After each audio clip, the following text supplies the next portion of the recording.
दरम्यान पुण्यातही हाच उत्साह गणरायाच्या आगमनाचा पाहायला मिळतोय। पुण्यातून आमचे प्रतिनिधी रोहन कदम हे आमच्यासोबत जोडले गेले आहे। रोहन, सध्या कसं वातावरण पुण्यात, कशी चालली आहे मिरवणूक? मानाच्या गणपतींची मिरवणुकीला सुरुवात झाली आहे।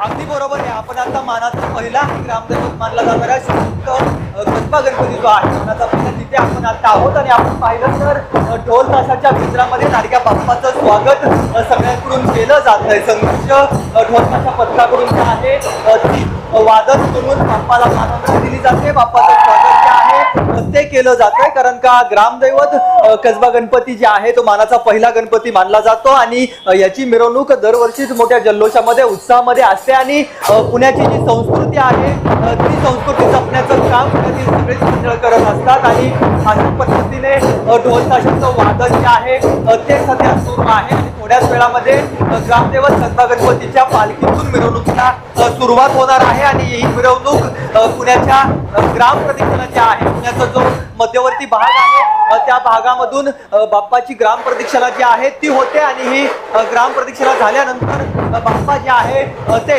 मंडपात विराजमान होणार आहे। परंतु सध्या आपण हा उत्साह पाहतोय, सगळ्यांकडेच हा उत्साह आहे।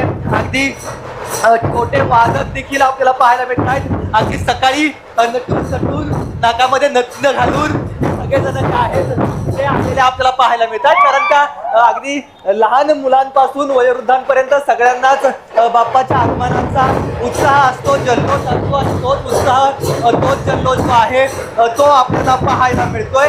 ढोल ताशावरती फिरकताना पावले आपल्याला पाहायला मिळत आहेत, भगवे झेंडे फडकताना आपल्याला पाहायला मिळतात, कारण का पुण्यातील गणेशोत्सव ग्लोबल मानले जातात आणि ही संस्कृती ही परंपरा जपण्याचं काम गेले कित्येक दशकांपासून पुणेकरांकडून केलं जात आहे आणि यासाठी पुण्यातील गणेशोत्सव हा जगप्रसिद्ध आहे आणि सध्याच्या घडीला सगळेच पुणेकर जे आहेत ते आपल्या लाडक्या बाप्पाच्या स्वागतासाठी सज्ज झालेले आपल्याला पाहायला मिळत आहेत। ढोल ताशाच्या गजरामध्ये लाडक्या बाप्पाचं आगमन शहरामध्ये होतोय।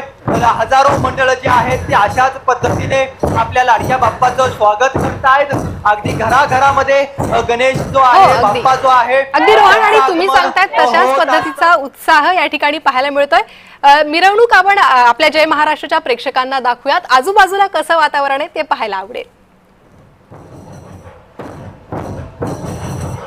बरोबर आहे। खरं तर हे सगळं वातावरण जे आहे ते सध्या पाहायला मिळतंय, कारण का ढोल ताशाच्या गजरामध्ये बाप्पाचं स्वागत शहरामध्ये केलं जातंय आणि सगळ्यात महत्त्वाचं म्हणजे आपण यांच्याकडून संदेश जो आहे तो देखील दिला जातोय। आपण हा संदेश पाहतोय, मोबाईल आयपॅडच्या दुनियेत हरवून जाते ही पिढी, ढोल ताशाच्या संस्कृतीत आणि संघर्षाच्या स्थितीत घडते नवीन पिढी, अशा प्रकारचा आशय लिहिलेला आहे आणि एक सामाजिक सद्भावना जी आहे ती व्यक्त केली जाते।